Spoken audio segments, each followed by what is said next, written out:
প্রতি বছরের মতো এবারও জাঁকজমকপূর্ণ পরিবেশে অনুষ্ঠিত হল চুঁচুড়া বিধানসভার তৃণমূল কংগ্রেসের পক্ষ থেকে আয়োজিত বিজয়া সম্মেলন অনুষ্ঠান। উপস্থিত ছিলেন জেলার রাজনৈতিক ও সামাজিক পরিমণ্ডলের বহু বিশিষ্ট ব্যক্তিত্ব। অনুষ্ঠানের সূচনায় উপস্থিত অতিথিদের ফুলের তোড়া ও উত্তরীয় দিয়ে সম্বর্ধনা জানানো হয়। এরপর রবীন্দ্রনাথ ঠাকুরের মূর্তিতে মাল্যদান করে শ্রদ্ধা নিবেদন করা হয়। জাতীয় সঙ্গীতের মাধ্যমে আনুষ্ঠানিক উদ্বোধনের পর শুরু হয় বক্তৃতা পর্ব।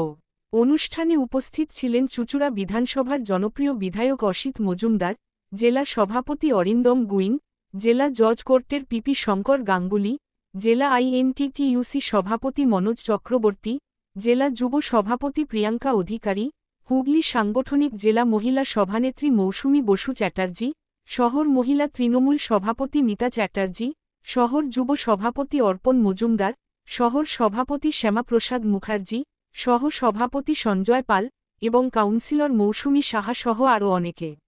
বক্তারা একে একে নিজেদের বক্তব্যে রাজ্যের উন্নয়নমূলক কর্মকাণ্ডের কথা তুলে ধরেন এবং আগামী দিনে সংগঠনকে আরও শক্তিশালী করার আহ্বান জানান। তারা বলেন, মানুষের পাশে থেকে মানুষের কাজ করাই আমাদের মূল লক্ষ্য। সমগ্র অনুষ্ঠানটি সুষ্ঠু ও সৌহার্দ্যপূর্ণ পরিবেশে সম্পন্ন হয়।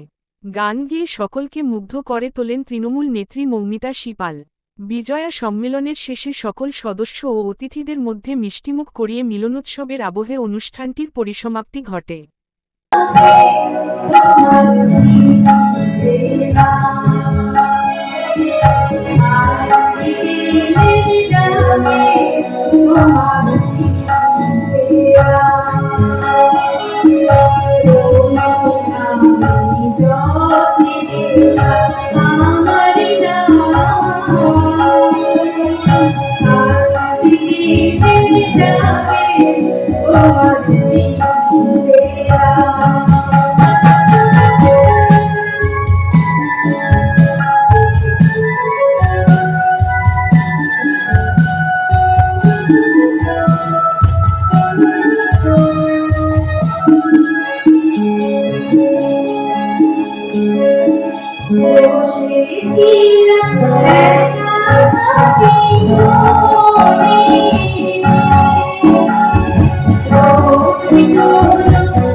প্রতি বছরই মা দুর্গা বিসর্জনের পর আমরা বিজয়া সম্মেলন করি, সবার মঙ্গল কামনা করি এবং সমাজের মঙ্গল কামনা করি।